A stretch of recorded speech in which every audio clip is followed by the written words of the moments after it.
Hey, what's up, everybody? Well, we finally are doing it. Marco Meatball and Davi Vasc are finally together in the same place. I've been really looking forward to this. My God, I remember we talked. It must have been like years ago. I know, it's So crazy. the elusive, mystical Marco Davi collab It's is finally finally here. happening. Imagine It's if we didn't finally happening. include one Monster Hunter track. I think we Yeah. both brought one, probably. Yes. I'm really excited about this because I think it's really interesting how you and I are very similar. I think, and I've watched your content, and I think I watched your content before I even started my own content. I'm pretty certain, but I think you and I are similar in that I think we're both emotional people. That you lead with a compositional perspective. You've got your piano there, you're like, you've got your chord structures and things, and I obviously lead almost predominantly exclusively from like the emotional state, which is, it's interesting. So I'm really looking forward to our conversations today because how much of that will overlap, and also I'm going to defer a lot to you about emotional context, but also like structural context. How much of your experience would you say in composing, when you're composing, and also thinking about music, how much of it is based on the like rules and structures, and how much of it is based on the emotional integrity of the ideas that you have, and then using the technique? It's a blend of both. I feel like if your livelihood depends on this, if you like have a deadline for tomorrow and you have to compose a song today, the little, like, I don't want to say dogmas, but like the little rules, the theory of it is very useful, because the theory basically is like an instruction a manual for what works Yeah. in very like simple terms. Like in my channel, I talk about happy chords and sad chords. Of course, there's much more to it than this, but in very basic terms, if you need a sad song, you most likely gonna need some sort of minor sad chord. If you need a happy song, it's the opposite. You need a major. In that sense, I feel like if you're a professional and, like I said, you have a deadline and you just have to do this. Maybe like sometimes you wake up, you don't feel like composing, you don't feel emotional, inspired that day. The rules, the theory are extremely important in that scenario. That being said, music is about expression, is about emotion. So you have to be like an inspired person. You have to be an emotional, kind of sensitive person to do this. So I feel like it's a blend of both, and I incorporate both in my work. Yeah. It's a really interesting thing because, in my previous life, like when I was predominantly singing and practicing music, mostly of composers long gone, some modern composers, but in general, like, it's their responsibility to create the music that works really well. And for the most case, they obviously did because they were great at what they did. But then it was my responsibility to, technique wise, to get it into my voice and get it into my body, and then to be a conduit, and also like the go between, the middleman between the composer's intentions and the audience's desire to be open, and be open and receptive. And so it's always really interesting for me with my work.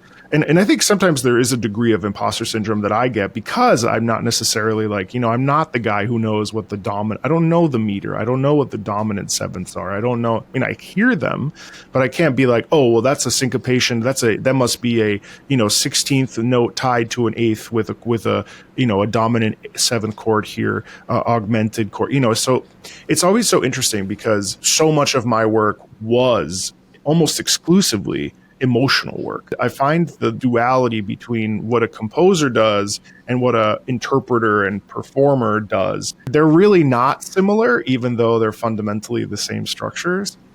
I don't know. Yeah, but the interesting thing about what you just said is that knowing the chords, knowing the theory, the meters and whatever, that doesn't matter. That's not important to enjoy music, and that's an issue I came across when I started my channel, and I started describing chords with the wrong names, just so people could understand what I was saying. People got mad at me, like people that are really into like music theory, like they were like, "What are you doing? You're saying the wrong names of the chords." But at the end of the day, I come from a position that I know these things. I know theory and all these names of chords and stuff because I have to, because it's my job. Right. But you don't need to know that stuff if you just want to enjoy music. If you just want to listen, if you just want to share music with your friends, that is not important. And there's nothing wrong. Like I say that in my channel as well all the time. Even if you don't know music theory, your brain picks up on all these nuances, all these details in music. Even if you can't verbalize it, that doesn't mean that you're unaware of it. And I feel like that's part of the appeal of my channel and yours as well. We verbalize these things in different ways, and we kind of like validate people's feelings, like things that people are already feeling about a track. We come out and post a video of us like verbalizing these abstractions that people feel when they hear a song that they love. Yeah, well, you're right. And I think it's an amazing thing. And we'll get into music first, but I feel like, I think for folks that probably watch both of us, and I'm sure there's a bunch of overlap, which is awesome. Like, I don't think but we've never been in the same room together. So it's also fun to just like talk about, our process. For me, it's really about active listening, like that's the fundamental thing. And like, there when I was in undergrad, there were a couple courses, well, and this is everywhere in the United States anyway, but like this idea of music appreciation classes, where you're literally, you just sit there and like listen to music with a professor, and maybe the professor talks about like the history of the band or the history of the Beatles or whatever. And I was like, okay, well, how do I take this? There's a really powerful video by Benjamin Zander, who I don't know if he still is, but the conductor at the Boston Philharmonic. In the video, he's playing some Chopin Nocturne. And he's talking about the difference between a beginner, an intermediate, and an advanced player, and how the advanced player is not preoccupied with chords and making sure we're playing all the right notes, but actually with the expression. Because it's the idea of like, once you understand the technique, then you're able to actually lean into the emotional expression. And active listening, he tells everybody to close your eyes, and some of you are already thinking about what you need to eat for dinner. I need to go to the bathroom. I wish this guy would hurry up and finish. And then he says, now I want you to close your eyes, and I want you to think about someone you've lost. It's like Chopin Nocturne, I think like E flat. I forget what the one, the one. Right. He says, do you notice the difference? Do you notice that when you actively engage with it, with your own lived-in context, and in this case we're lucky because we have the video game context, but also like your own lived-in context, suddenly the piece is not just a random classical piece, but it's also like it's a moving. That video really defines what I try to do every day, which is like not educate. I actually hate, I don't know, do you like being an educator? No, yeah, that's exactly what I was talking about before. Like, I don't care about teaching people. Yeah, like the people that got mad at me for not teaching, I was like, don't watch my channel to learn anything. I'm not teaching anything. Don't do it. You want to learn? Yeah. If you want to vibe and appreciate. And exactly. I got messages of like people that were studying music in college or whatever. Yeah. And they said that they went back to their teacher and repeated the things I said. And their teacher got mad at them. Bro, it's not my fault. I'm not teaching you anything. I'm just vibing. I just want to hang out with my friends and talk about music. I know. I got a couple of comments recently that were like, he's really his content has really slipped, and he's not very deep, and anybody could really do what he does. And I was like, yeah, that's the point. That's the point. The point is to not like, be like a gatekeeping knowledge or for me, the goal is like, especially, my demographic is, some 90% men. And so for me, it's like, how do we get men to also connect to what they feel and feel it? You know what I mean? And like really lean into the vulnerability of like whatever the feeling is, but like really dive in. And obviously I care about everybody's, feelings and intentions, not just men. But I find that we spend so much time listening and not fully connecting with what the emotional crux is. Do you enjoy the like theory crafting of what you do, or do you feel like it's mostly just like a skill that you have in your back pocket that you use because you have to for work? You know what I mean? Like what's your feeling on theory in general? I don't see the theory of it and the emotional part of it as two separate things. I feel like it's, the theory describes, it puts into words and in kind of instructions the emotional part of it. because emotions are such elusive, abstract things, right? Yeah. If you're gonna make a career out of emotions, which is basically what music is, right? It's like wiggly air that comes into your ears and makes you feel emotions. How do you make a career out of that without some kind of like technique, manual, right, some kind of guidebook that tells you, okay, if you want this emotion, do this. If you want like something like sad, do that, right? So I do enjoy the analytical, technical part of it. It's very fun when a developer gives you like a task, like a tough thing to describe with music. You can use all these techniques, all this, you can recall all of these guidelines, and when you follow it while also like implementing, you know, the inspiration, the more ethereal part of composition, it comes out great. I think the two things are very connected, the technical with the ethereal, the abstractions. 1,000,000%. You know, I've felt the same way, you know, with the idea of, okay, how do I need to sing a phrase, or how do I need to understand what's happening in the orchestration so that then I can do a better job of connecting, making sure that the audience is not worried about what's happening structurally, but is just connecting with pure raw emotion. Persona 5 The Phantom X is available right now to download for free on Steam, Google Play, and the Apple Play Store. This is the first time that a Persona game has been available on mobile devices, and it comes with a whole new story to uncover based in the Persona 5 universe. The game focuses on the theme of desire, and what happens when everyone loses their hope and wishes for the future. What's a world like where adults are engulfed in selfish desires, but the young desperately hold on to selfless aspirations? How do we regain our passions and continue our will to live and seek out greater heights and deeper pursuits? The game introduces a whole new cast of Phantom Thieves with their own individual personas. Wonder, our new protagonist, LeFay, a mysterious owl who can talk with certain humans, and Wonder's classmate Motoha Arai, a girl struggling with the aftermath of a traumatic event from her childhood, and many others, now and in future updates. Classic Persona combat is back with new strategic options, and the introduction of Phantom Idols, exclusively in P5X, that are the cognitive manifestations of other people with the same rebel spirits your Phantom Thieves have within them, whether the strangers you pass on the street or Phantom Thieves you already know. Beyond all this, if you're a super fan of Persona 5, then you should be excited because there are tons of side missions, some that actually feature characters from the cast of Persona 5. Tons of exploration to be had around Tokyo and Mementos, and of course, more of that great Persona music you know and love. Can you help solve the mystery of why desire is being taken away from the world? Try Persona 5 The Phantom X for yourself and help the Phantom Thieves on their quest. Click the link in the description to download and try the game for yourself. P5X is available to play for free now on Steam, Google Play, and the Apple App Store. A big shout out to Sega for sponsoring this video. What did you bring first? We'll start with you and then we'll just alternate. I made a list. Marco told me to do a list of 5 songs, my favorite or something I want to show. And I want to say, I made a list of pretty much my favorites, but these kinds of lists change like every time. It's like I said to Marco, if I made this list again tomorrow, it would be completely different. That being said, my first pick for my 5 favorite video game songs of all time is the main theme for Elder Scrolls Morrowind. Do you know this? Oh yeah. Oh yeah. Man, this is legendary. There was a period of time in my childhood when we couldn't afford barely anything.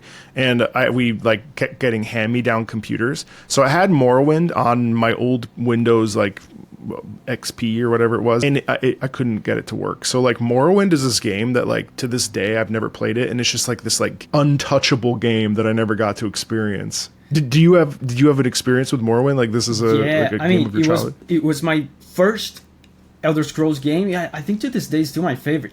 It really didn't age like super well. Yeah. It's kind of janky, but man, the vibes, the writing, the world of it, and the soundtrack, man, is super, super special. You're gonna see with this theme, it's the regular, usual Elder Scrolls melody. Mm-hmm. Yeah, but I just find so refreshing how for this game they didn't feel the need to make it super epic and huge. It's so calming, right? It's so serene because in the following games, Oblivion and Skyrim, they used the same melody, but they made it epic, right? Which God knows that there's nothing wrong with epic, but I just find so refreshing.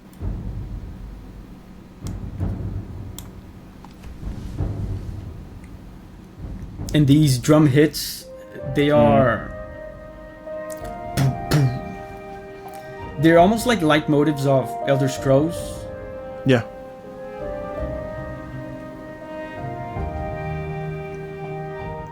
I do love the flutes. Yeah. And the...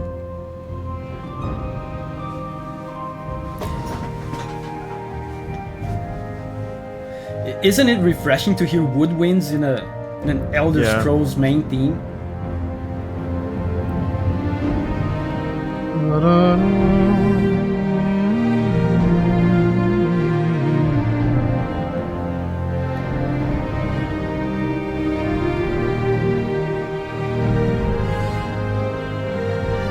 It's so magical.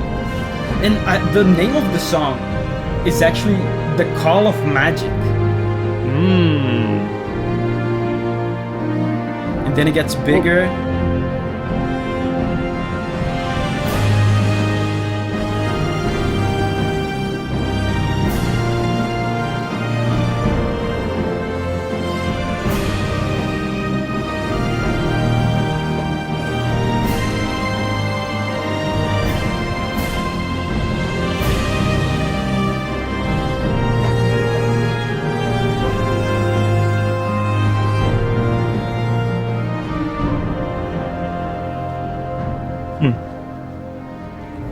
It's very simple. It's the same melody repeated 3 times.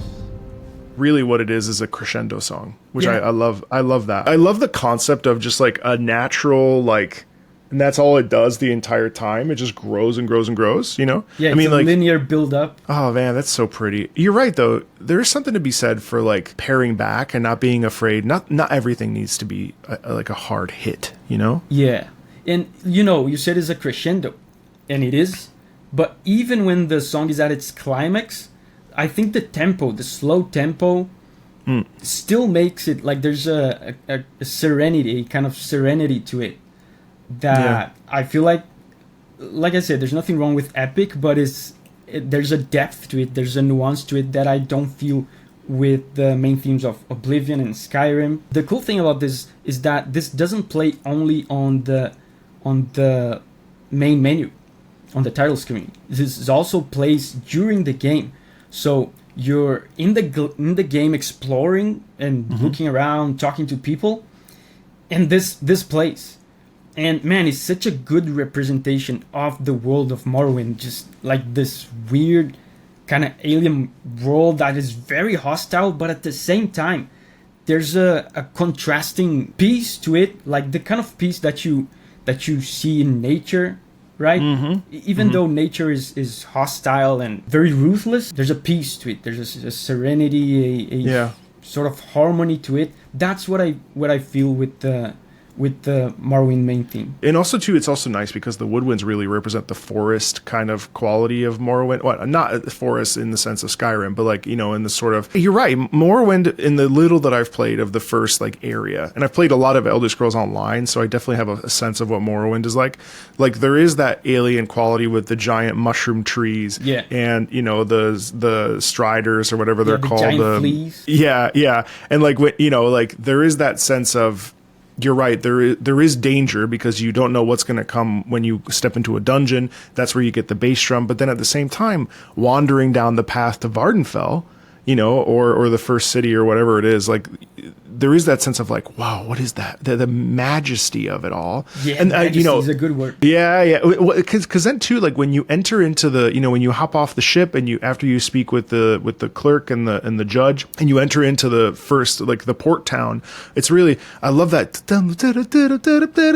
that busy sound, coupled with the sounds of the woo of the thing. I mean, it's just the wonder of it all is really interesting. That's a really nice theme. Yeah. Something I feel makes the theme relevant for real life is that contrast that I talked about. You look at the game, and like I said, it's all like alien and hostile and dangerous. And the music, I feel like, is not trying to deny that, because it's impossible. You just look at the game and you see it.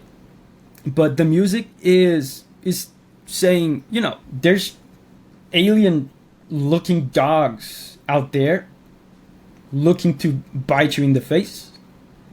But it's gonna be fine. Have a fun time. It's gonna be all right. Yeah, absolutely. Well, actually, you know what? So since you did that and it's peaceful, I'm gonna pivot and change my one of my choices. I just heard this. I just spent about 110 hours with Monster Hunter Rise and Sunbreak. Did you play Sunbreak? Yes. Let's listen to Elgato. Oh, dude, I love Elgato. What's it called? Basking in Eternal Breeze. Hold on, let me. That's actually one of my favorite Sunbreak tracks. Did you fight Primordial Malzeno? That's the last one, right? The last one. No, I didn't. The last thing I fought was Amatsu. Oh, Amatsu. Good stuff. Is there a different track for Primordial? No, it's the same, but the intensities, it's actually more intense because of Primordial Malzeno is a knight in shining armor, basically, that gets corrupted and deformed by the Kurio. Right. And like just it's amazing.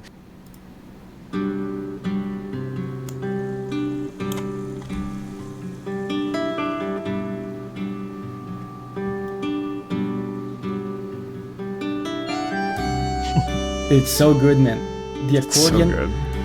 The accordion is just.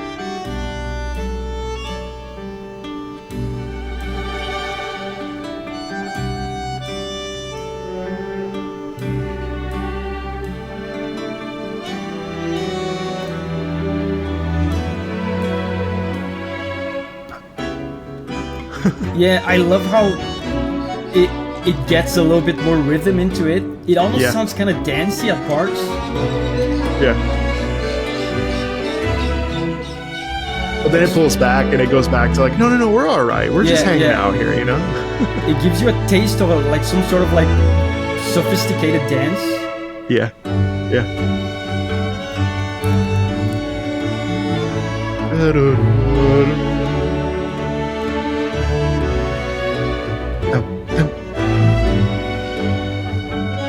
Oh, my favorite part is coming.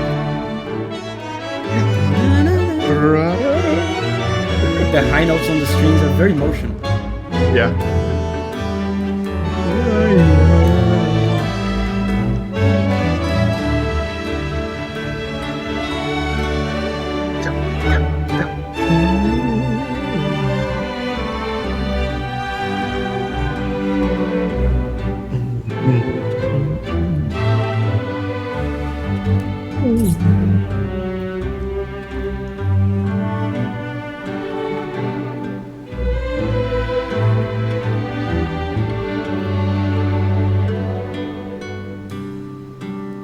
Man, very nice. Ugh, I love that track. You know, I think the bounding energy in that track is just so wonderful because it's just it's inviting, it's welcoming, but then also it also is aware of the fact that there's a bit of a danger dance that occurs, you know, that bit of the ever so slight like accordion swing, boom ba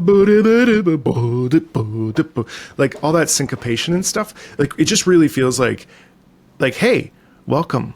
But don't forget that you got to get out there and do your job and fight flaming espinas. You know what I mean? Yeah. Like it doesn't shy away from some of the tension. Even though it's exactly. elegant. That's what I was about to say.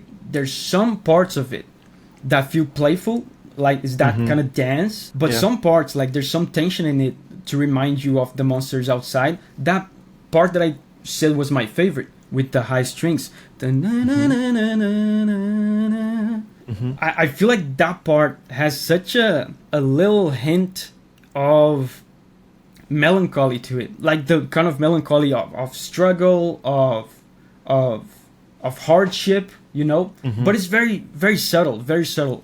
So it gives you a hint of those things, while otherwise being mostly calming and welcoming, like you said. It's almost like it's a little bit for the hunters, or maybe it's even for the people of, you know, Elgato, or like the area that we go into where it's like, man, like the Kurio is really affecting every monster. We have to be careful. You know, like it sucks that these monsters, that we have to even fight them at all because, you know, we wish that they could be free. Or it is also like the theme of the hunter who's just sort of tired just for a second where it's like, oh God, Yeah. gotta go do an anomaly. European-like instrumentation, right? That's a trademark of Sunbreak. I was a little bit critical of Sunbreak's soundtrack when it came out, just because the European-inspired soundtrack, instrumentation in general, is something like relatively new. Like to use this theme is something relatively novel for Monster Hunter, because they always do, like, Monster Hunter 3 was like Polynesian islander kind of music. Then Monster Hunter 4 had some like Middle Eastern inspired stuff, and they always go by themes. Base Rise was Japanese, right? Japanese. With Sunbreak, they chose European, and that's novel for Monster Hunter. But for video games in general, I feel like it's probably one of the most overdone things. Yeah.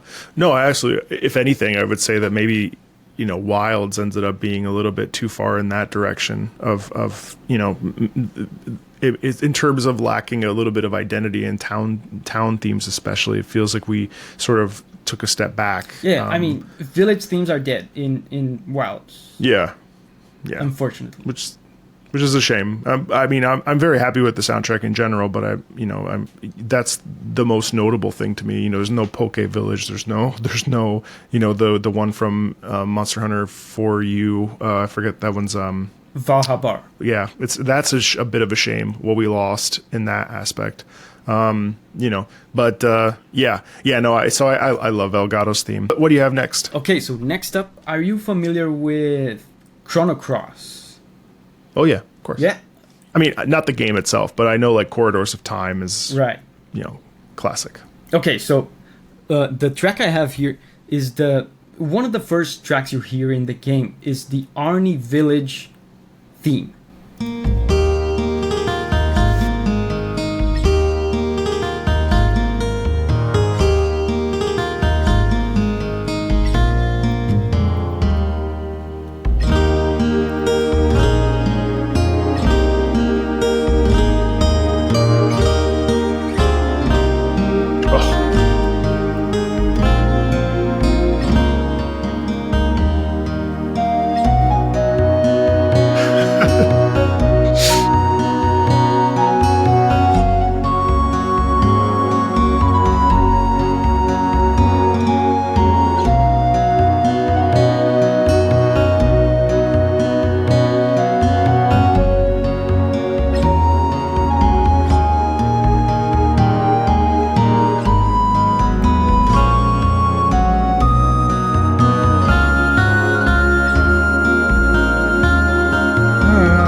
Nice sustain, yeah. Suspension, I feel like.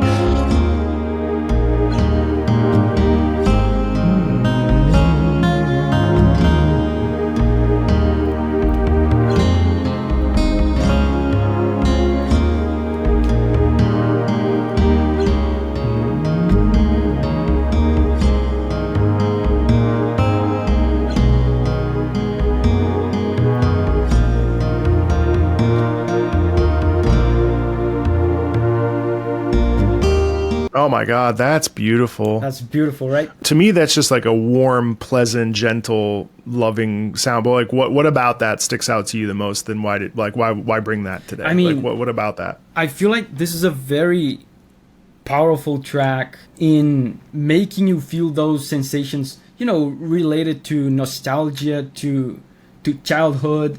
I mean, of course, it's a game from my childhood, so there's a little bias there. It feels nostalgic to me, but of course there's tracks out there, and I feel like this is one of them that feel nostalgic, that are able to transmit that feeling of nostalgia even when you hear them for the first time.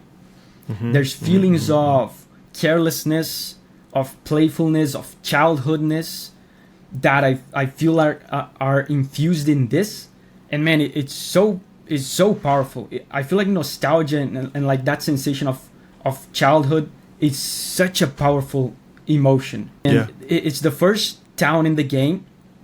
So you start with this, then, you go about your adventures and whatever. Some point in the game, you come back to this village and you hear this again and you get that sensation. Oh man, this is where I was once, right? This is where I began. This is the beginning of the journey. You know, with these favorite tracks of mine, when I'm sharing like my favorite tracks, I always like to put some sort of real world like usage, almost I want to say, to the song, and the real world meaning, the real world significance of this song for me is just remembering the simplicity of the beginnings, right? Remembering where you came from, remembering your childhood. Me particularly, I had a great childhood. I love remembering it. I love remembering where I came from, and this song provides that to me. It's a really powerful feeling that I feel like it's powerful to motivate you to go forward, to move on your journey, because the moment that you're living right now, Marco, right now, this thing that we're doing together, I don't know, 10 years from now, you might look at this moment and a feeling like this, like the feeling of this song, nostalgia, might be related to this moment. You might have feelings of nostalgia for this moment. So I feel like that's the power of this kind of song. Yeah. Oh, 1,000,000%. I find it, you know what I find interesting while I was listening to you speak, I was like, you know what we're not talking about? We're not talking about the chord structure of that. Yeah, I mean, because like, yeah, you can listen to the bass. The bass is really cool. The bass is really supportive of the melody, and like how the bass line doom doom doom doom doom, like all the rhythmic propulsion of it. But you're right, it is the feeling that one feels. I mean, the ear draws itself naturally da da da da da da to the melody and to the lilt and like to that overwhelming feeling. You're right, of nostalgia, but I also felt like this feeling of like just tranquility. Yeah. Like this feeling of like, oh, everything's going to be okay, you know? Yeah. Nostalgia is a really powerful emotion. I mean, is it even an emotion? I don't know. Nostalgia is a feeling, but you know, it's not like happiness or sadness, but nostalgia is interesting because it has that combination of melancholy, but also gratefulness and also joy and also. Exactly. And that's one of the reasons why I think this track does such a good job at nostalgia, is because you mentioned the chord structures. The song is in a major key, right? Mm-hmm, but at the same time, isn't it kind of melancholy? There's a sort of melancholy to it. So I feel like that's nostalgia. It's happy. You're remembering something good. You're remembering good times, but at the same time, you're kind of sad that it's gone, right?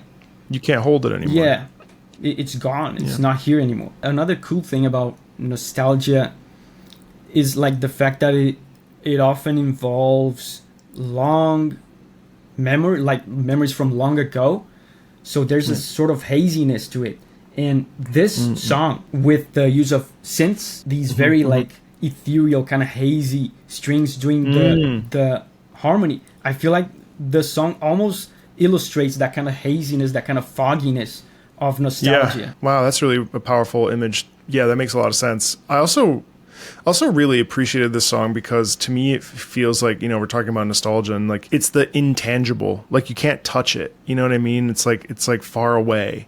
And this song, you're right, I really felt this sense of like peace while listening to it, and the sense of like, wow, like that deep breath quality. And even though we can't, you know, we're lucky because we can turn this track on and sit in that feeling. But like in general, music is very quick and fleeting in the moment. The moments just go so fast, you know, and this song kind of, it feels like it extends that for a second so that you can actually like grab hold of it. Yeah. That's really powerful. Well, okay. Well, since you leaned into nostalgia, I'll give you one of nostalgia too. See, I had a list, but I'm just kind of vibing with what you're putting down. So one of my favorite games of all time is Final Fantasy IX. And one of my favorite themes is Kuja's theme. Have you ever played Final Fantasy IX? I beat it last year. Oh, yeah. Oh, yeah. You know Kuja's theme. I think Kuja, we all know him as the beautiful boy who wears a thong. But there's, I mean, this. It is what it is. It is what it is. But nothing will compare to me at the end. I think it was at the end of disc 1 back in the day when you get to Freya's village, which for whatever reason I can't remember the name of, and you see Kuja for the first time. and Beatrix is there, and Queen Brahma. Like, oh my god, this theme on the piano too, it like did something to me. Oh yeah, I remember this.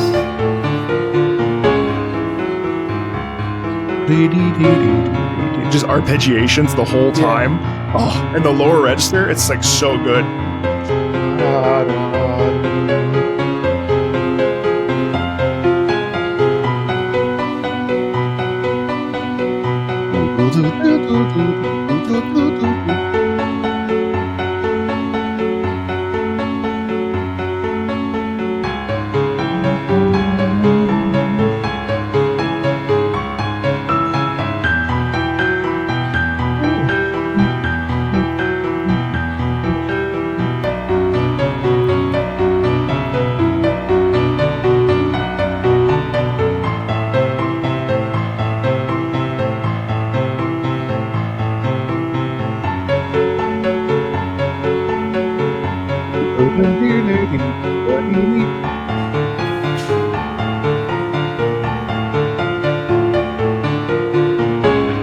Wow.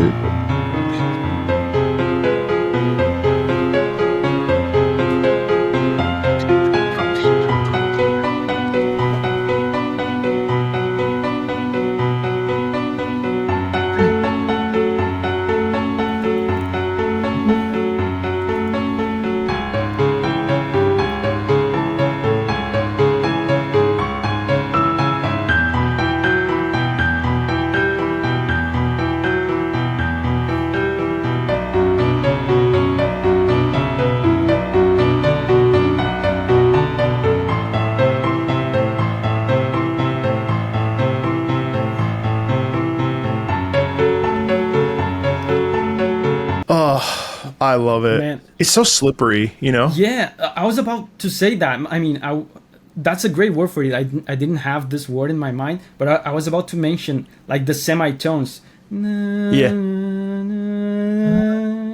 It almost feels, the word I was going to use was like towing, like a line, towing the line, right?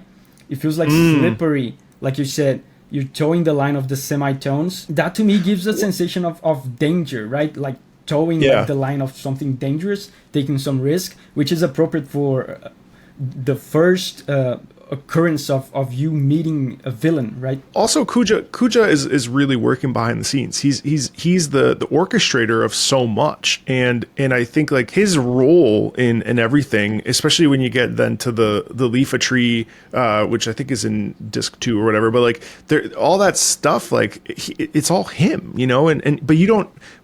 Queen Brahma is being completely manipulated by him, and like he's clearly like a devious, you know, he hops on the dragon. Oh, I just like, I don't, you were talking about nostalgia, like I'll never forget, like you know, Final Fantasy 7. I love Final Fantasy 7. I love the soundtrack of Final Fantasy 7. Final Fantasy 8 soundtrack is astounding, but 9 did something to me when I was whatever age I was, and like it to this day it is fundamentally like probably my favorite game of all time. Nice. Cool. And musically it's just like it's so dense and so rich and so unique, and even within its like Uematsu-san like structures, you know, like oh my god. Yeah, man, I really agree. It's one of my favorite Final Fantasy soundtracks. It's probably, I mean, it's hard to top 7 honestly for me, but it's probably second for me. You mentioned Nobuo Uematsu.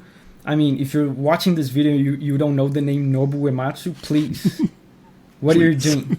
One of the, I mean, it's not controversial at all to say probably the best composer alive today. We were talking about classical music before, like the Beethovens, the Chopins. Uematsu is up there. I really think so. And I mean, also too, like, look at it this way, like, Uematsu was able to open the door for so much. I mean, even if you look at Final Fantasy VI, Draco and Maria, like there are so many things that Uematsu is responsible for folks that are in our 30s and 40s who and younger obviously, but like for many of us, those are fundamental. I mean, the reason why I even fell in love with music was because I was listening to piano arrangements of Final Fantasy IX music. like in the car. Like those are some fundamental memories for me. And like I think the reason why I even was even open to like exploring theater, and besides my mom forcing me and telling me to leave the house because I was too busy playing Final Fantasy. I was playing Final Fantasy VIII one summer, and she was like, "You need to go to a theater school, and like go to a summer program." My musical education is directly connected with Final Fantasy's my musical experiences with Final Fantasy. You're right. I mean, I don't think we don't need to get into the semantics of the details of Kuja's theme to know and recognize how important it is. You know what I mean? Or the music itself. Like it's and since I mentioned classical composers, very Beethoven-like, right? This piece, I feel like it gives Kuja a sense of sophistication, almost like a distanced kind of sophistication, because there's that kind of piano sonata sound to it. That's true. But also, it's such an interesting thing. I mean, like, just to briefly touch on it, but like, the difference between the arpeggiations in the left hand versus just block chords, just block chords being like just chords stacked. It seems like I'm telling you what block chords are. It's so funny. Davi, like block chords, There's just something about the arpeggiation, I think, coupled with then it's interesting because the right hand has the motif, but it also feels like the left hand, it's like intertwined. Yeah. Rather than just like the chord and then the melody. It's like so cool to me that you can blur the left and the right hand's functions with each other by doing that. If you're not paying like too much attention, it almost sounds like one single arpeggio, right? Right. It blends, the two blend together. And it's all done on the piano. Like, and that's the other thing. It's like, it's amazing what like a guitar, piano, solo instruments, it's amazing what they can do when you don't like overly complicate or overly layer and just let the thing speak for itself. Yeah, and that's another thing about sonatas and any solo piece, actually. There's a lot of notes playing here, but it's a solo piece, essentially. So I feel like all that emptiness, all that space left out in the mix gives also a sensation of loneliness. There's there's a touch of loneliness, like this person is standing alone. Oh, that's so cool. But Kuja feels alone. Yeah. Oh, that's I never thought about that. Yeah. I mean, he could have made this into like a sort of, if he wanted to keep the sense of sophistication and dignity, he could have made this a piano concerto, right? With strings but he chose to do it a solo piano piece. Solo piano. Yeah. I never thought about that. Oh, I love the ending of it. I don't want to spoil it for people, especially with rumors of the remake and stuff. Who knows? By the time this comes out, hopefully there's a remake trailer.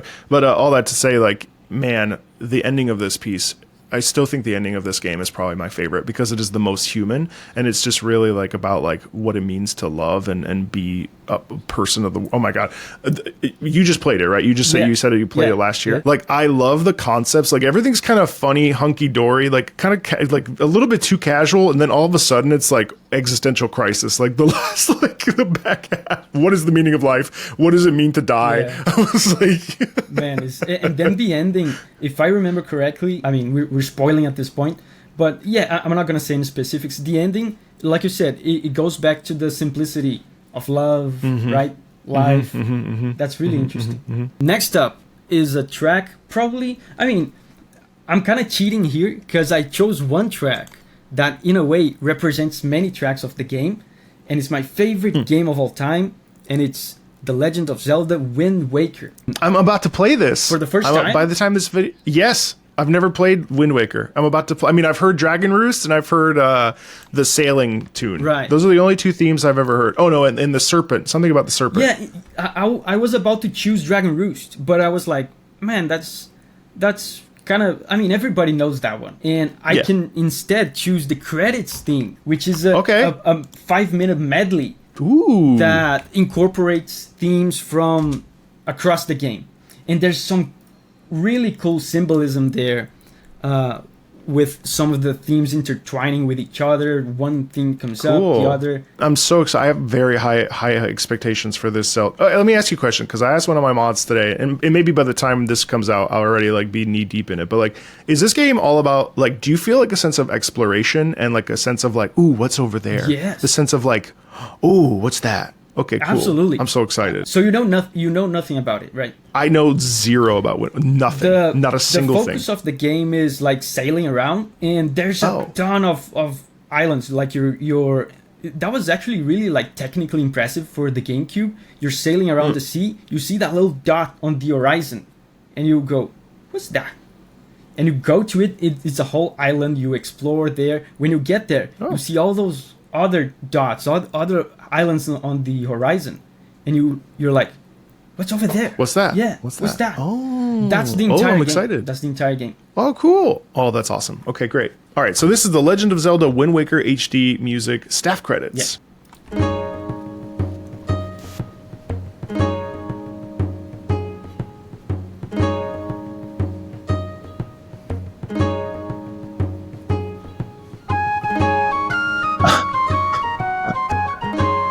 It's like Celtic. Yeah, it's kind of Celtic. And this melody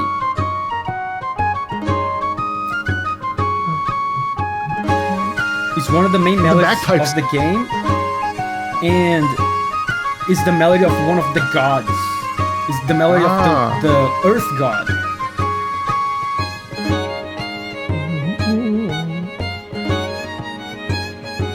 This melody right now is the melody of the Wind God. So it all has a significance.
The lower climb up the scale. This lower bass is basically a motif for the Great Sea theme. It's the Overworld theme. Oh.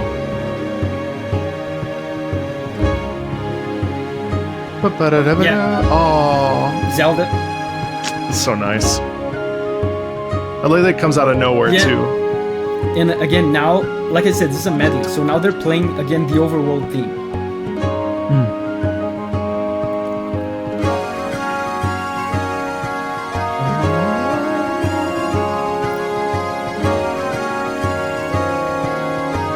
What's the melody in the horns or in the oboe? The bassoon. In the oboe, it's still the ocean theme. Is the Overworld theme. Ah, okay. And it's all like layered on top of each other, right? The Wind God, the Earth God themes are still playing. Huh.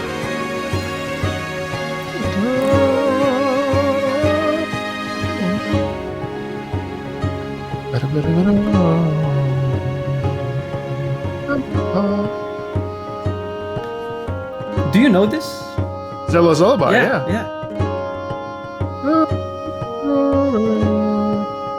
Wow.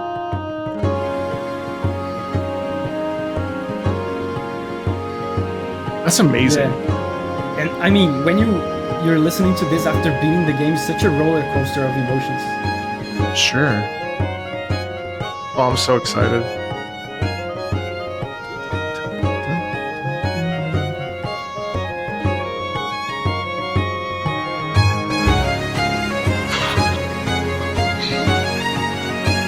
And I believe there's one more motive coming up.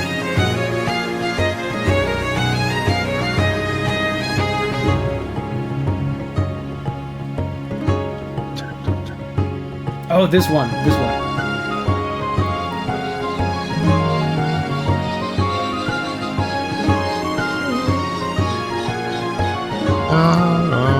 What is that? That's It sounds like Zelda's Lullaby, but it's not Zelda's Lullaby.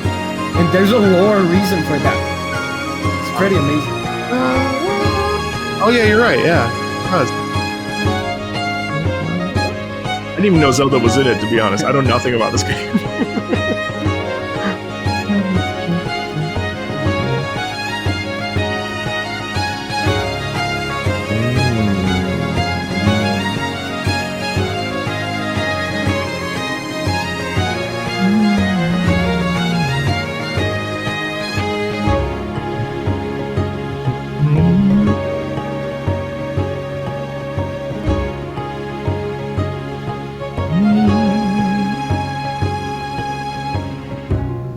Oh, Yeah, and this is that other theme.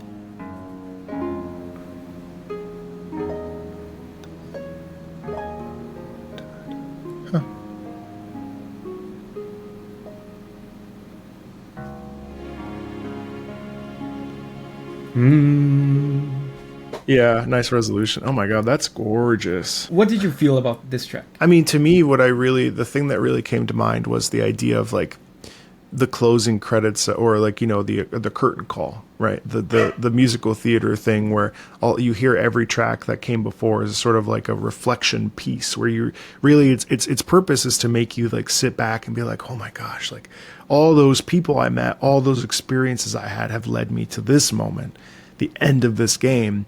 And it's almost like a catharsis, you know, this is like emotional release after all that. You know, you fight, I assume you fight Ganon. Don't tell me. Yeah, it's looking back on the journey that you've been through. Yeah. One thing I appreciate a lot about this track, aside from, you know, what you just said, just the emotion of looking back on the journey and remembering the people you met, the places you've been, is just I appreciate the engineering of the song, in the sense of like layering stuff on top of each other. The wind god theme and the earth god theme are like a basis for the song. They're like the foundation of the song, the kind of Celtic kind of riff. Yeah, and they do all sorts of harmonic like shenanigans to make that work with all the other things that they put on top of it.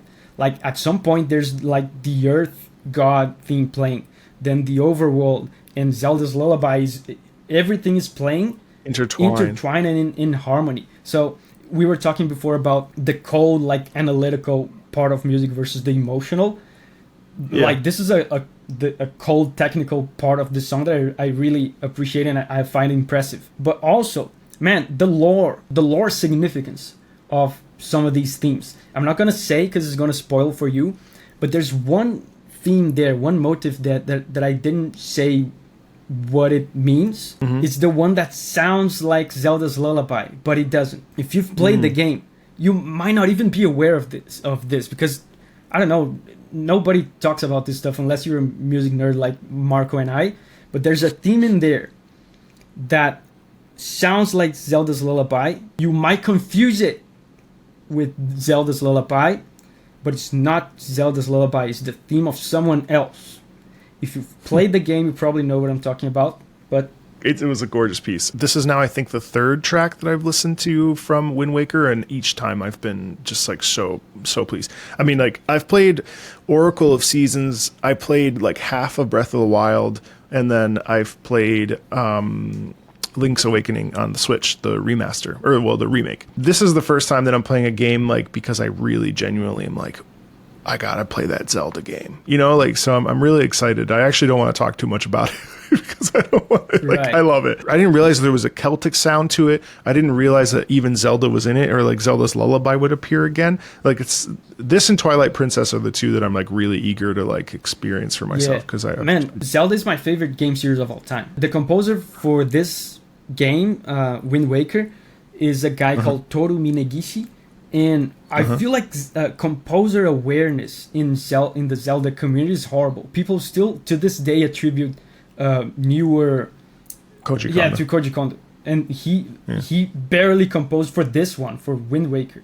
He was already on his way out. Twilight Princess is also Toru Minegishi. So, oh, really? Yeah, it's the same guy. Nowadays, he is mainly responsible for Splatoon music, which is also amazing. Oh, cool. Yeah. I love versatility too. Like the fact that people can do there's no like one size fits all. Like the composition really runs the gamut of what's what's possible. Like you can do an EDM track, you can do Splatoon, which it's like weird languagey, kind of funky, grungy, weird, strange, and then also do Wind Waker. Yeah, it's like exactly. crazy to me. And game composers in that regard, in versatility, are the best in the world. There's not even comparison. That opens up a whole other conversation.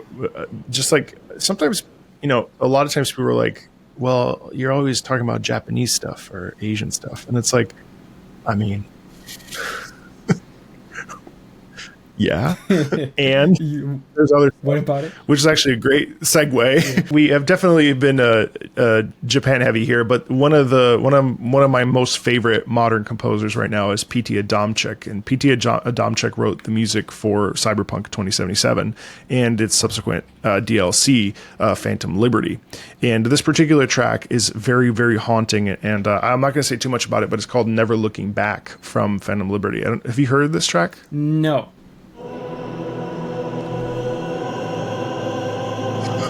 Wow.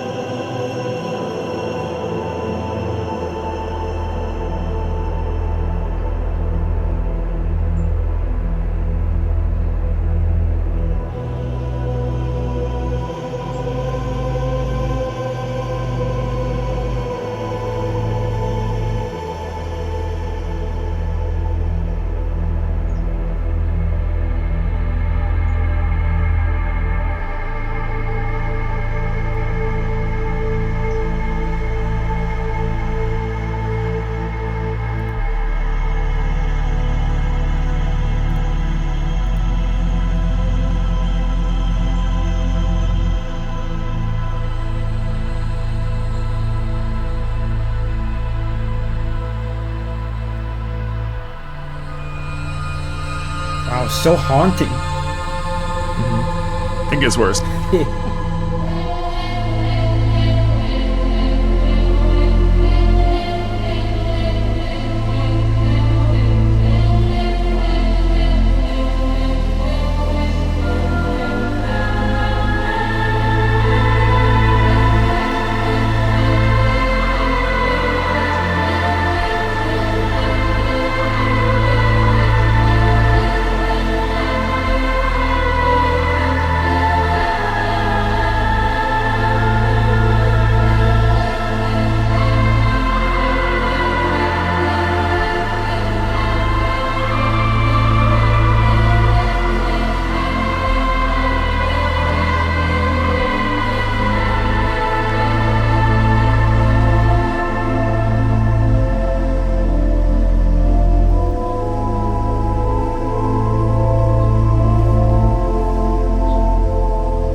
Wow, that was amazing. The title of the track, Never Looking Back. Looking Back. Yeah, there's a sensation Never Look Back. of finality to it, right? There's an insistence on the na na, the kind of resolution na na na na. I feel the sense of finality. Whatever is happening here, I feel like this is it, right? I'm never looking back. This is the end of something. I love how at the end you get nada yada yada yada yada. Right. Big chord, right? Yeah, I mean you're absolutely right. I mean that's spot on. This is a moment of a significant reveal, and so many of your choices up to this point are highlighted for better or for worse. To me, the viscerality in the track, the visceral, it's almost one of the a term that I really like to use with certain pieces is musical violence. It's interesting how this is not outwardly, this isn't doom, this isn't heavy percussion wise, right? It is violent in its raw stripping away of any pretense. This is just lay it all out there, heavy. Yeah. Sorry, I now see that you were talking about how you could talk about Zelda. This track is one of my most favorite tracks of all time because it is so. Something that contributes a lot to that heavy feeling of it is the deep, thick bass. And while I was listening to this, I got this sensation. Wait a minute, this almost sounds kind of Baroque in a way because of for one thing, because of the insistence on these very clear resolutions. Ta-na, but also the organ-like voice leading, like these thick, full walls of chords, of notes, right? The deep bass all the way to the top, full of notes. It almost sounds like those Baroque walls of chords, right? Like Bach, yeah, like a Bach, like a Bach mass or something. Wow, that's a really great point. I never even thought of that. Spirituality almost to it as well. Yeah, well, also too, what's also really powerful, I think, is this is a Slavic piece, and what I find really interesting, a Polish piece, and what I think is really cool about this is the fact that we borrow from this very folk-like quality of that white singing, white voice. You hear it in The Witcher, but it's the same style where it's very much this type of sound that is passed down through generations that can't be really transcribed. You can't really even annotate it. Really, it just comes from this real primal scream type sound that I think is visceral, combined with the cybernetic sci-fi aspects of what makes Cyberpunk soundtrack the way it is. Like the humanity through which we cut through the augmentation and the whatever the metallic aspects of cyberpunk style visuals is I think it's also so visceral. And I think maybe that's where that also the Bachian sort of Baroque, that's a very human style of writing, even though it's Baroque / classical, is very metronomic and very form regulated. But I think I think both of those things complement each other really well. Man, that was amazing track. This is my Monster Hunter track of the day. Ooh. And this one, I'm not sure if you know this, but this is the village theme of Moga from Monster Hunter 3. Oh no, I don't know Moga. I almost bought a Wii U to play Monster Hunter. Man, is it Tri? Yeah. No, Tri and 3. Same thing. Yeah. I mean, some people will get mad at me, but 3U is the one you want to play. It has like more monsters. It's like the ultimate expansion of Tri. That's where Legiacris comes from, right? Yeah. And this is, I think this is my favorite Monster Hunter track of all time. Ooh, okay.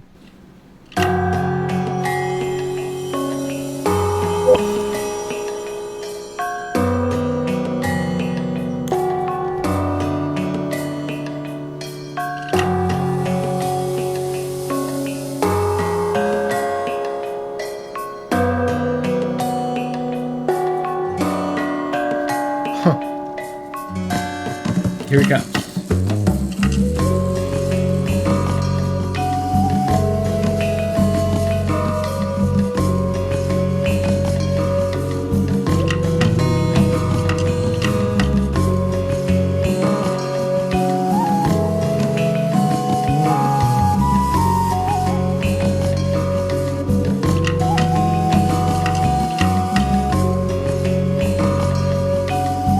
I love the bass. Yeah. The bass in there is awesome. This bass is legendary. You wouldn't even hear it if you didn't like think and like hear it, like listen with attention.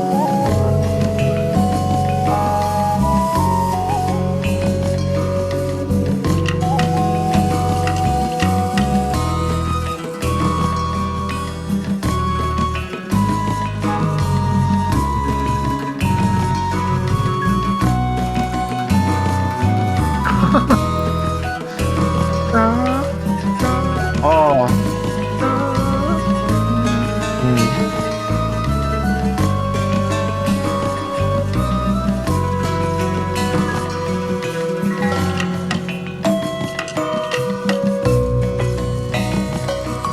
Oh, the resolution. Yeah. Oh my god.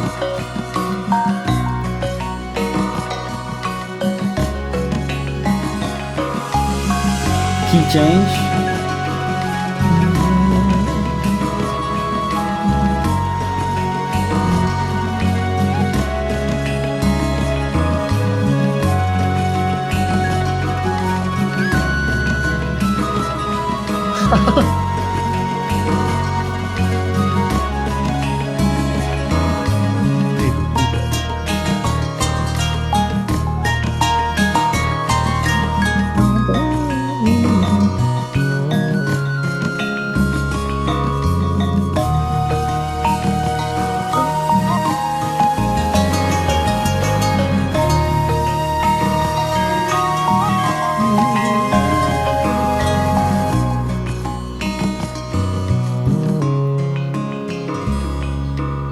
Wow, that's so unique. Right? What did you think about the instrumentation? I mean, just the fact that we're like using essentially like gongs or like heavy bells or whatever it is, like to produce first of all, to start it, to produce that sense of like, hey, this is a, you know, a very, there's a quality of like a very special place, right? A very like, I don't know, the word that comes to mind is Polynesian. I don't think that's correct. It is. Oh, really? Have you Okay. seen Moga Village? No. I mean, No. the original name, I don't think in this link they didn't put the name, but the name of this track I think is Village Swaying on the Sea, something like this. Oh yeah. It's like man, it honestly, Moga Village kind of looks like shit. It's all like very bare bones and rustic, but I feel like that's where the coziness of this place and this theme come from, because I feel like especially in the instrumentation, in the percussion, it feels like they're using like all sorts of random like pieces of wood as percussion, pieces of metal, pieces of Moga Village. exactly pieces of Moga Village coming together as this percussion foundation for the song, and it gives a sense of busyness of like everyone in the village is busy doing their little things, contributing something to the hunt. Yeah. Right? It feels lively. So it's interesting because, I mean, all these are musical instruments, but like one of the things that I really like in general, I always think of, have you ever heard of I Trovatore, the Anvil Chorus? Oh yeah, sure. So in that piece, the chorus is hitting anvils with hammers. This was similar in that, like, it's you know, it's interesting is that the pace is slow, but it's also very busy. Yeah. You know, like there's almost like a bit of like a lack of structure, even though it's very structured. And then it's not until the nice, really beautiful part where the bass is in there, and I think it's some sort of a flute or whatever. Like that's when you feel like the energy of the village. But before that, it's like we're just working. You know, oh, that's really cool. Yeah. Another cool thing I find about this track is how everything is just an ever-flowing stream of music. Nothing really repeats. It's just like part flowing after part after part. I feel like that might be far-fetched of me, but that does remind me of one of the main themes of Monster Hunter 3 Ultimate in general, which is water, right? It was the game where they introduced underwater gameplay, right? You can fight underwater, you can dive and stuff. The village, I mean, water, the ocean is very important for the village. So that constant flow of parts, the music feels like it streams endlessly. It doesn't repeat. I feel like that has always reminded me of water, of a flow, of a stream. So this is the game where he fights Cetus. Yes. Have you Oh heard yeah. that music? Okay. Oh yeah. I mean, yeah. I'm saying this Moga is my favorite track of all time for Monster Hunter, but if we're talking specifically about battle themes, Cetus is my favorite. I mean, yeah. I was going to bring Sharish Fall to Phase 2, which is insane. Also. But yeah, no, yeah, I could see why. I mean, it's interesting how both this track and the Cetus track both have this sense of like ethereal, almost like a foreign, otherworldly. Even though it's grounded and it's things that we can cling to, they're just foreign enough that it's like almost fantastical. It's so interesting. Yeah, and do you think Monster Hunter used to be better at that? I feel like at creating these fantasy cultures. I feel like I could see why you would say it used to be better, because based on my own experiences, I mean, I think, yeah, that's a whole separate conversation. Yeah, I think you're right. I mean, it's really, that's a really powerful track.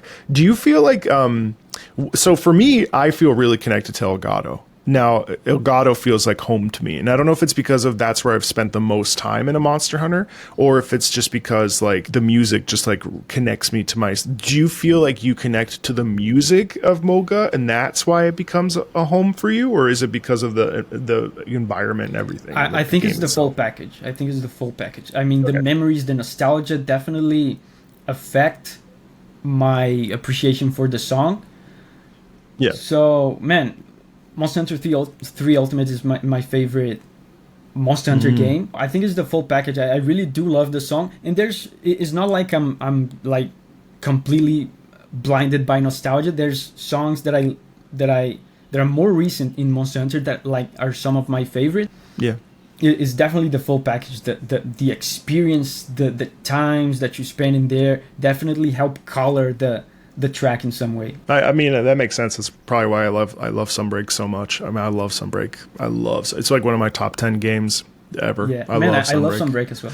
Like not as big as Monster Hunter, Generations Ultimate, but it like has that big rogues gallery of monsters. Like Seregios is my favorite monster at this point. Like I love Seregio. Have you played Monster Hunter 4 Ultimate? I've dabbled. I haven't been able to because it's just so different. It takes like a lot of stepping back and being like, okay. Right. Now, obviously, 4 Ultimate would be the game. I'm hoping that with the Switch too, they'll uncap the frame rate, which it runs really well on the Switch. But like, I'd be really curious to see like if there's a little bit of a boost that Capcom could put into that.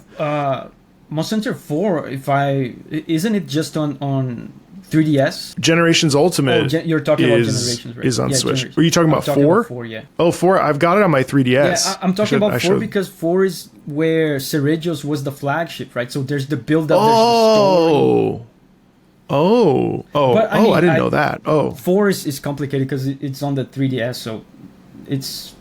I mean, I have it. I mean, I have it too. I wish it wasn't on the 3DS, though. Yeah, I know. So because you gave me a city theme, I'm going to go ahead and give you one of my favorite like overworld themes. And this is kind of long, so we won't listen to the whole thing.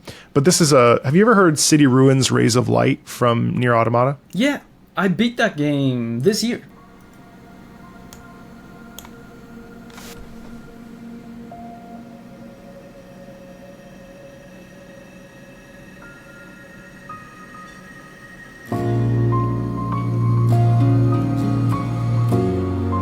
Oh yeah, I remember this. Yeah.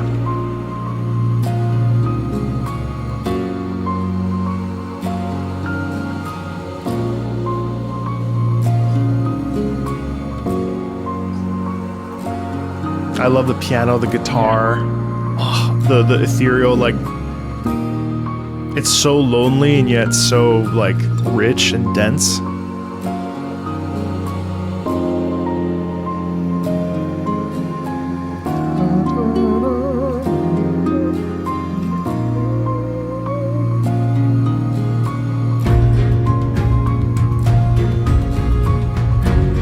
Oh, there's the combat variants, right?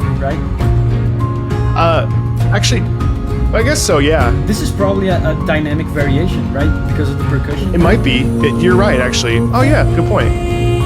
Oh, this is the one with vocals. Mm-hmm. Yeah.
Man, amazing.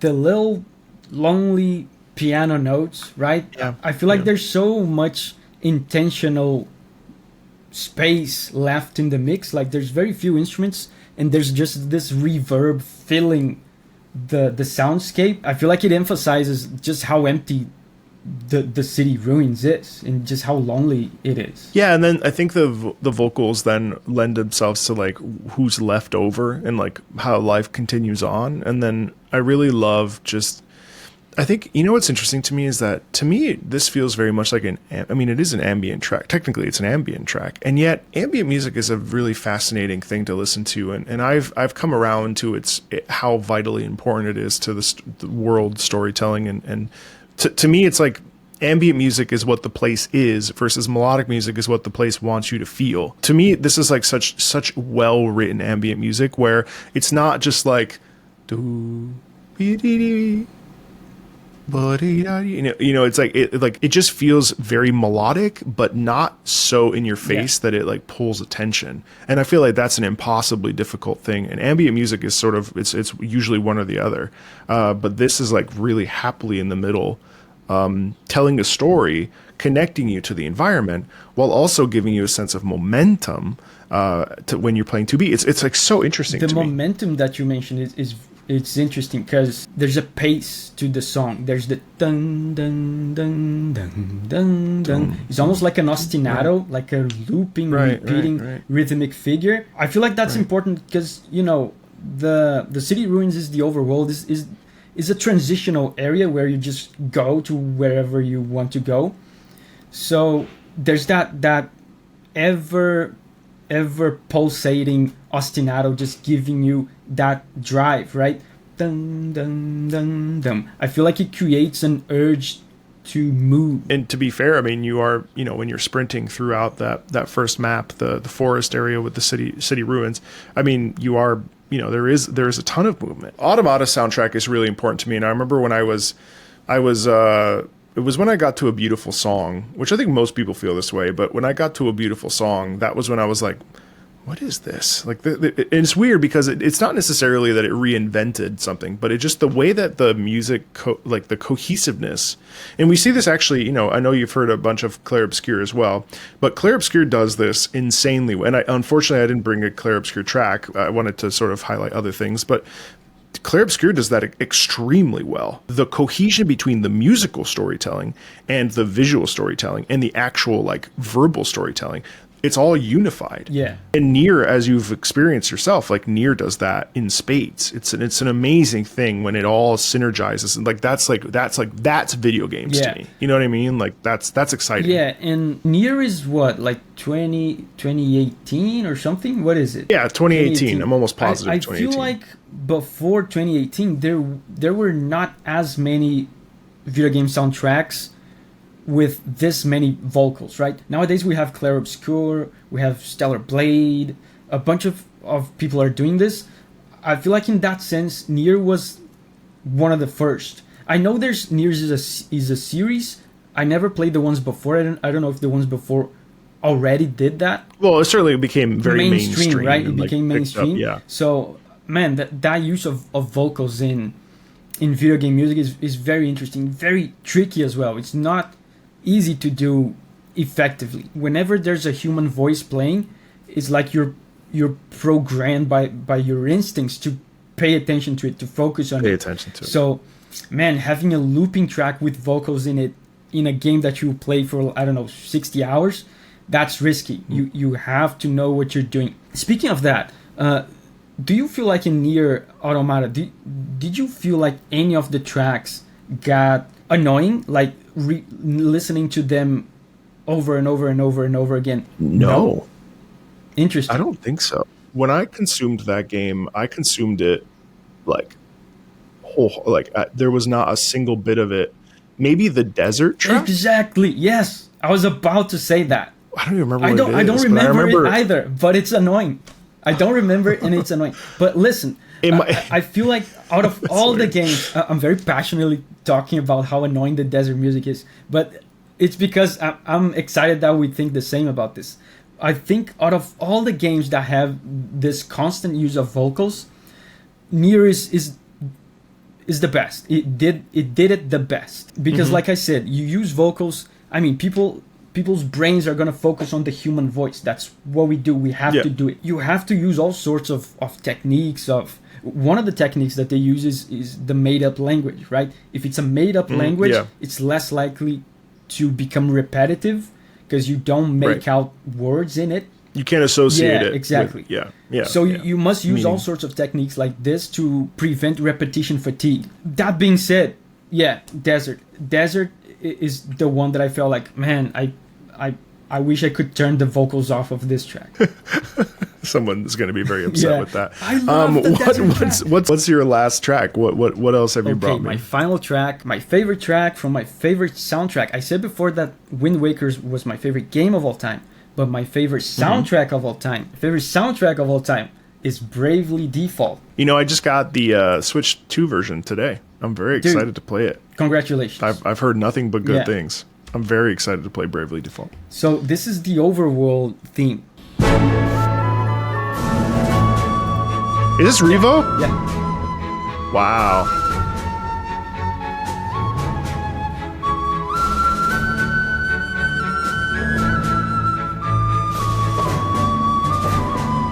It's huge, right? Yeah.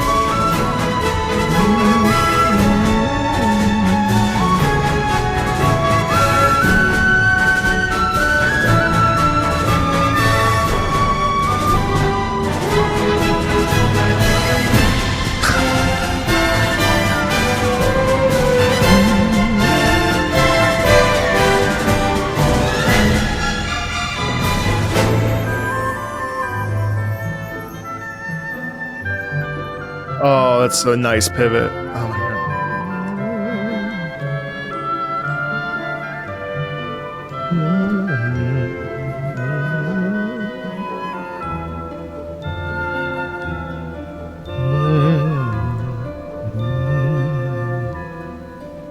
That's it. It's looping already. Man, what a sense of adventure in that track. I mean, that I think those words encapsulate the whole track. Is pure adventure. The whole soundtrack of the game is like this, by the way. It's just all up to 11 all the time. Well, I really hope that with the Switch 2 remaster that it gets some love, because it's really like it was stuck on the 3DS for forever. I mean, for the last however many years, at least 11 years, right? Some crazy amount of time. What I liked about that track was the sense of so first of all, you have that beautiful like pan flute thing, which is so lovely. And then it doubles down into this like majestic, like we're off on an adventure. Let's go, with the percussion and the snare and just the forward drive and keeping in with the identity of like nature versus like exploration. Is it an open map? Is it like a kind of like a top down? A Final Fantasy Overworld. So you walk around in this open map. There's random encounters. And there's towns or like dungeons you can visit. Oh. Yeah, and you know what's cool about this? I can't wait to play it. The Overworld is much like Final Fantasy Overworld. It's on a day-night cycle. The music is in sync with the day-night cycle. So you see, there was a part there where it got a little more quiet, and then the pizzicato strings. When the pizzicato strings come, it's the nighttime. And then when the pizzicato strings are gone and the flute comes up again, that's day. Wow, and it transitions. That's so cool. Sync. Yeah, when I tell you like one of the reasons I was excited to get Switch 2 was for this game. For sure it was. I'm really that's awesome. What a beautiful theme. This track, man, like I was talking about before about putting some like real world use to these tracks, and man, when it comes to real world significance of this track, like this track means the world to me. This track was basically the track that made me decide to become a music composer for games. When this game came out on the 3DS and I played it for the first time, I was kind of at a crossroads in my life. I was like, man, what do I do? I do this. What do I do with my life? And I heard this, and that sense of adventure that you mentioned, of like, just go, like we can do this. This is exciting. This is adventurous. This is heroic. I can do this. There's that driving bum bum bum bum, that movement that you mentioned, and I decided, man, I'm gonna do this. I'm gonna become music composer for games. This is what I want to do. This is what I want for my life. So Wow.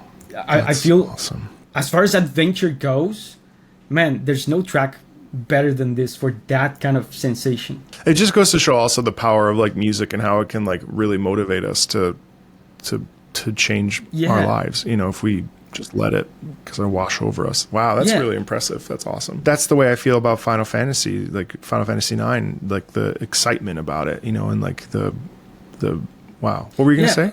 I'm just saying, a lot of people dismiss video game music or any kind of music as, you know, some kind of like entertainment or a waste of time, but the kinds of sensations that music can give us, it's I almost like to think about it as some kind of emotional workout, right? You work out, you lift weights to strengthen your muscles. When you listen to a song, like in my case, for example, you listen to a song like this. Like when I listened to this back in the day, there was nothing about my life that made me feel heroic or victorious or virtuous, right? This was not my life. This song was not describing my life, but the song reminded me that I am capable of feeling like that. That sensation exists out there in the world. This feeling of adventure, of accomplishment exists, and my brain is capable of feeling it. So there's stuff out there in the world that when I go there and I do it, if I dare to take that chance to take that step, there's stuff out there that will feel like this. And this song, and you know, other songs with all sorts of different emotions, they are there to express these abstractions and remind us, you know, it's like a workout. It reminds you that you have these functions. You have these feelings. You have the capacity to feel these things in your soul, even if, you know, at the point that you are in your life, if you're not feeling accomplished or whatever, that potential is there in your soul. Oh, 1,000,000%. It's awesome. I love galvanizing tracks that make you feel like you can do anything. And the thing is, like, sometimes it feels like I'm just repeating myself because there are so many tracks like that. That's such a common trope in all video games, you know, finding yourself and doubling down. But that being said, like, there's something about that when it really hits you in your soul, and you're like, yeah, I can do anything. You know, I love that, like, especially for the gym. Like, I love tracks that make me feel like I can conquer, you know, whatever. Yeah, that's really powerful. Very powerful. This last track for me is all about melody. One of the coolest things that's happened to me with this channel and with this job is discovering the magic of Ace Combat.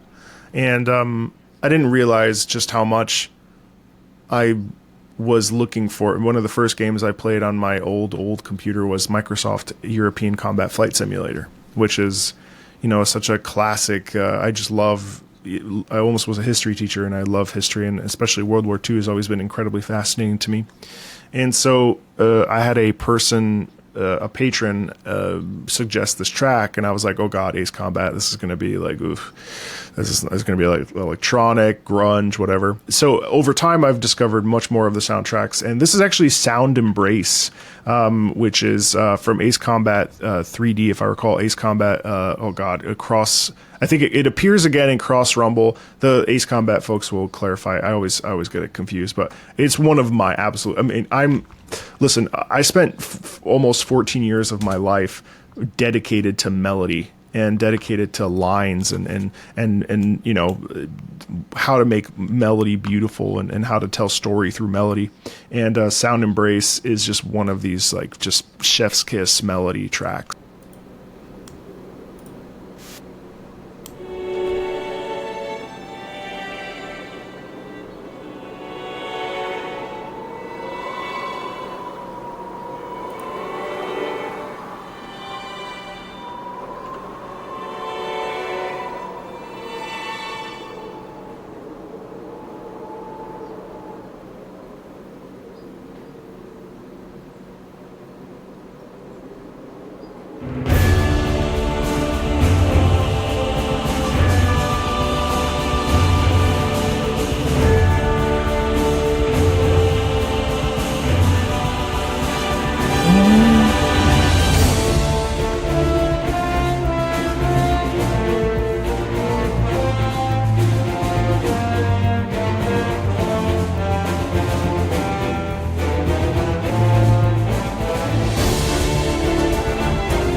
Wow.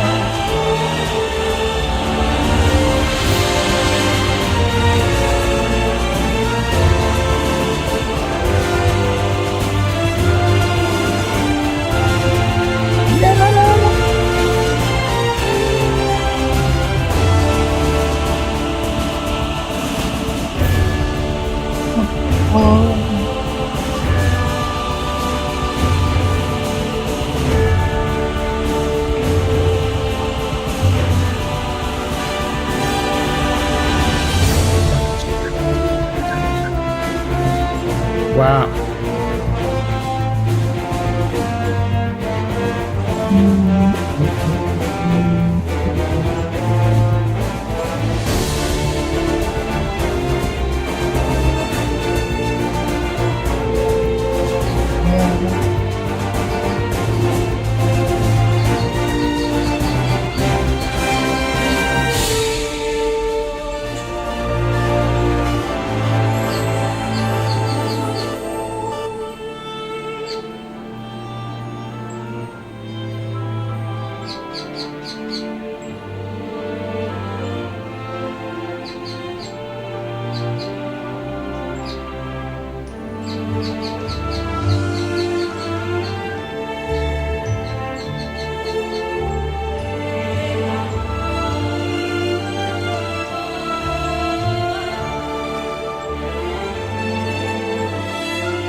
So, did you like that? It's okay if you didn't. Did you like did it? like it, man. It's amazing in a way. I mean, completely different songs, but the thing I said about Moga applies to this one in the sense that it seems like it's an ever-flowing stream of melody, right? There's not like a chorus that repeats. It just keeps flowing, and it's almost sounds like there's an element of storytelling to it, like someone is going through a story, and then there's ups and downs, there's tension and release. Very cool, man. Yeah, I think for me, like what really sells it is just the beautiful. You're right, because there's multiple different melodies that essentially integrate within themselves with the horn, the trumpets, then the vocals that come out of nowhere. It just sort of it's ascending, really. And I mean, after all, that is sort of the concept around Ace Combat anyway, is the feeling of flying through the air, of course, and yeah, it's just a really significant piece that's just so melodically driven that it just like hits in that soft spot where it's like, ooh, it just feels good, you know? Yeah, I mean, it's interesting because it's, like you said, melodically driven. The focus of the song is melody, but it's not like chorus driven. There's not like a catchy little thing that you're gonna repeat. In that sense, it almost makes it sound more human, like it's something less definite, right? So it's like you said, also about flying, right? So I feel like a lot of Ace Combat songs have like these soaring strings, like very high register strings, and man, it really, if you close your eyes, you can almost like see the blue of the sky. Right, the blue sky, the clouds. And I think what's really interesting to me about Ace Combat's music in general is that it can oscillate between heavily rhythmic with a ton of forward momentum, or on the flip side, you get these glorious, these moments that are just like really like just otherworldly. They're almost angelic in the way that they're presented. Well, look, Davi, I'm so grateful. Finally, we were able to get together and do this. It's been really fun and insightful, and I actually feel like I learned quite a bit. There were a couple things that you said that I was like, oh yeah.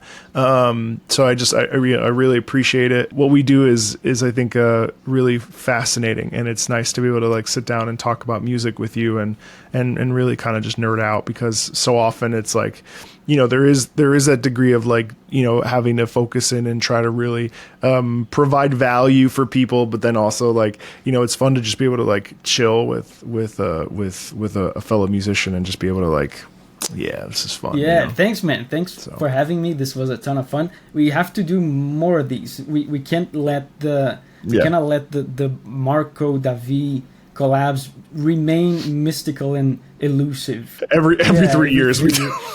Maybe we do more.